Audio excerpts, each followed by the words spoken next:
Meet Koa Polo Jr., the #1 rated player in the state of Hawaii and the #1 linebacker in the nation. Now you're probably wondering, why did the #1 linebacker in the country choose Kansas out of all schools to attend? Well, up until now, KP has never been outside of his hometown, Pearl City, Hawaii, and it's for a few major reasons. Now you've probably noticed, KP's a junior, but oddly enough, he's never met his father. He passed away the day he was born. Koa's mom called his dad, letting him know that she was in labor and he was rushing from work and got railed off the road by a semi. He ain't make it. And that left KP to grow up as the only child. His mother never remarried or never even got into another relationship. She could never get over the death of his dad. And as you can imagine, the relationship between Koa and his mom would be tight, so his drive to be successful for her would be different. Now, of course, KP received a full ride scholarship to Hawaii so he can be as close as possible to his mom, but he had other ideas. Instead of doing what every other top recruit in his state would do, attending the University of Hawaii, he wanted to do something completely different, go somewhere and completely revamp the culture where none really existed. Leave the city, leave the state he was born and raised in, and attend the University of Kansas that isn't known for football, and he wants to completely change that. And I mean, day one, the entire team took notice. They all rally around him like he's literally a team leader as a freshman. But Koa and this entire team knows that it's going to take a while, at least 3 to 4 years, before they can actually become a national championship caliber team. From a physical standpoint, standing at 6'1", 240 pounds, KP's a perfectly built outside linebacker. Now, he always wanted to play middle, and we all know you have to be insanely smart to play the middle linebacker position, which he is, but coaches love the way he can get to the quarterback with his speed at his size. Like here on 3rd and 8, shooting off the edge, getting back into the hole, and clapping his running back before he can get to the line of scrimmage, absolutely insane. And of course, at 240 solid pounds, he gonna hit something. He gets his first career forced fumble here at home. At this point, he's treating these LA Tech players like practice dummies. He's rocking every single player he comes up against. Despite Cole balling out doing his thing, as a team they could not rally together, taking an embarrassing 20-0 loss. Imagine getting shut out at home. That's crazy. One thing the coaches here at Kansas wanted to do was experiment with Cole in pass coverage, see how he would fare. He's not great, but I could definitely see him getting a lot better. Now, even though he's always going to get his opportunity to blitz and get in the backfield, against a pass-heavy team like Texas Tech, he's going to have to get in coverage at some point. One thing about KP, he is not one to complain. He accepts everything that comes with the game, but he hates being put in the coverage because he feels like it's a waste of time. But one thing he's learning about college football, they're not going to attack your strong suits. They're going to go after your weaknesses. So when you're the best player on the field, your opportunities are going to be limited at times. But when you do get those opportunities, you have to capitalize. Like here on 2nd and 4, he's playing in zone, the ball is thrown right at him, and he doesn't jump and make a play on the ball. But like I said earlier, KP is extremely smart, a student of the game. Anytime he can make adjustments mid-game to make a play the next time after an error, he's going to do that. And here on 3rd and 4, Cole wouldn't make the same mistake twice. He would get his first career interception and take it back to the crib for a pick six, extending the Jayhawks lead. I don't think you understand. The mental and physical leap that KP has taken as a football player is absolutely incredible. What looked like a bad read from the quarterback and a simple catch and run for Cole would actually be one of the scariest things for every team in college football. Now I'm going to explain in detail in a second, but do you see how he's shedding blocks, getting to the quarterback, making play after play? Now that's what he's known for. Big physical guy, really known as a banger. You got a guy with his physical tools, his physical gifts, and then have the mental capacity to read in coverage and make plays on the ball.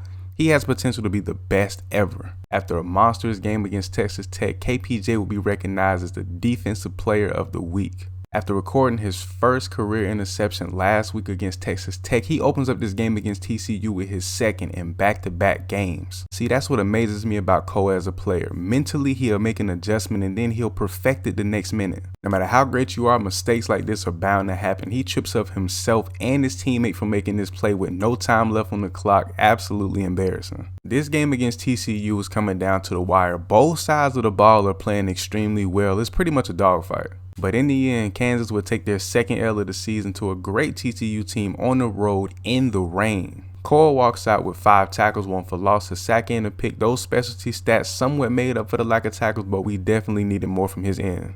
KU's schedule is really starting to heat up. 5-1, number 7 ranked Oklahoma, but thankfully they're at home. If this team's play starts to become inconsistent, it could really hurt this team. Ups and downs really aren't good for a season, especially when the bad outweighs the good. But when it comes to KPJ as an individual player, I don't see his play slipping at all. He's really on pace to lead the nation in sacks. I mean, he's been laser focused, dead locked in on his play on the field, and it's not only helped him but also his teammates. See, defensively, I'm not worried about this team at all. The secondary is a little bit shaky at times, but that defensive front and these linebackers are outstanding. But watching this offense can cause a headache. No points through 3 quarters, and this defense is holding this team, the number 7 ranked team, to 7 points throughout 3 quarters. I mean, maybe Cole needs to play both sides of the ball. Put him at running back, 6'1", 240. He's literally a college Derrick Henry at this point. What universe do we live in where there's no time on the clock, no timeouts, 4th and 12, and you run the ball? What is the offense doing? And the difficulty of their schedule continues to rise as they face the number 14 ranked team in the country, Baylor. We're just about halfway through the season, and Cole is leading the nation in tackles and sacks. With little to no distractions on or off the field so far this season, he's been able to maintain an insanely high level of focus, which is why he's been able to maintain such a high level of play. He's pretty much been a nightmare for every quarterback they played this season. But I know and I hope Cole knows and realizes that life won't always be easy breezy. Some difficulty is bound to come. But no matter what, if he continues to dominate, he'll definitely win a few awards this season and probably end up being an All-American. Kansas did a great job bouncing back from the L last week with a great team win over a really talented Baylor team. So just before Cole left Hawaii to come to Kansas, his mom stepped outside of her comfort zone and she started dating again. She'd been talking to this guy named Roy. Now he's from North Carolina. He just recently moved to Hawaii and she just been showing him around a bit. Now Roy, he's a cool guy for the most part. Of course he's going to put on his best behavior when her 6'1", 240-pound son is around. But KP is in Kansas and his mom is way in Hawaii by herself with Roy, and things have been going left to say the very least. Now as of lately, KP's mom hasn't been calling every single day like she usually does to check up on him because they have a bit of separation anxiety between each other. Now between class, practice, and how deep their schedule is going into the back end of the season, he haven't really noticed it much. But very, very soon, one phone call will change all of that. His focus will be completely shifted by something he thought he'd never hear. Just before their game against number 11 ranked Oklahoma State, KP received a phone call, and it was from his mama. She was crying hysterically, saying, he hit me. Just before he was about to put his pads on, he was going crazy, yelling, screaming, what's going on, what happened, what? He was just so confused and just completely out of it. A minute or two later, he got out the phone. His teammates was just in his face. What's going on? Are you good? He was just going crazy, tears falling from his face. It was wild. After letting a few people in the locker room know what was going on, his coaches, his teammates begged him to hop on the flight and go take care of his mom, but KP wanted to stay and play in the game. One of KP's uncles assured him that he would take care of his mom and she would be alright, so he stayed, played the game, and played one of his best of the season. KP took all of that anger, that pain, and he put it into his play, and even his teammates piggybacked off that same energy. After a performance like that, seeing their true potential against a really good opponent, the number 11 ranked team in the country, you gotta imagine this team is feeling great. And with Cole playing one of, if not the best game he's played thus far this season, you would think he'd be on somewhat of a high horse. But instead, it's the complete opposite. He's ready to pack everything up right now or at the end of the season and go back home to protect his mother. Now, even though Roy is out the picture, KPJ sees it as it's his job to protect his mother. And in his mind, he failed at that. Right now, even though the team is playing really well and starting to get some forward momentum, KP's starting to drift off into a very dark place mentally. Like I said earlier this season, no matter what goes on, I don't see KP's play on the field slip in any way possible. Now, even though KP is still on the field making big plays, playing at an extremely high level, his teammates have noticed his energy is taking a dip and it's infecting everybody. Right now, no matter what, win or lose these next couple of games, Kansas will be in a bowl game, but depending on which bowl game, it can mean a lot of NIL deals to be on the table. Now, money isn't a quick fix, but it could be somewhat of a band-aid at times, especially in situations like this, to kind of help his mom cope and get through her situation. At least until he can make it back home during the spring, which is a little while away, but they do have to finish the season out strong. And they do the complete opposite, getting shut out on the road against a terrible Iowa State team. The energy for the guys are completely off. Final game of the season, it's a snowy one at home against rival Kansas State. Now, even though Cole is a freshman, he understands and he knows that you have to play near perfect football to be the top 10 team in the nation. Now, per usual, the defense is playing good, holding up very well against a top team, but offense within these next couple of quarters, they got to turn it up. And to no surprise, offense can't put up more than 13 points, which is right around their average, which is actually pretty sad being that their defense is so dominant. And just like that, KU drops their last 2 games of the season with a very mediocre 6-6 record. But the sad part about it, this was a rivalry game. Their 3rd or 4th ranked team they played all season. So many chances to get ranked themselves, it's crazy. To no one's surprise, that boy Cole came on top and he won the Chuck Bednarik Award. And on top of that, go ahead and throw in the Bronco Nagurski as well.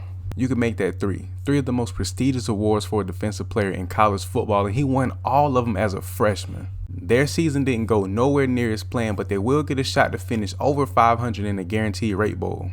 Now here in this bowl game, they got 6-6 Purdue, a very mediocre team, but they're definitely not one to sleep on. I know for a fact, or at least I hope, that all of the energy and time is put into recruiting and just building up that offense, because the defensive side of the ball is well taken care of. Because as long as Cole's making plays and getting sacks like this, he's going to motivate and elevate and heighten the play of anybody who comes on this defense. And with the outstanding game from the defense and minimal effort from the offense, KP and the Jayhawks get to walk through the confetti and celebrate a bowl win. Now, even though they only finished 7-6, it's a step in the right direction and it's great momentum going into the next season. To no surprise, Cole finished #1 in the country for tackles, and his teammate Miller finished 2nd, which is somewhat of a surprise. And I know I keep bringing it to everyone's attention, but as a freshman, remember, he's a freshman, he leads the nation in sacks. Now, statistically, Cole dominated. I'm excited to follow the rest of his career, and I can only imagine right now the level of havoc he's going to cause on college football in just his sophomore season.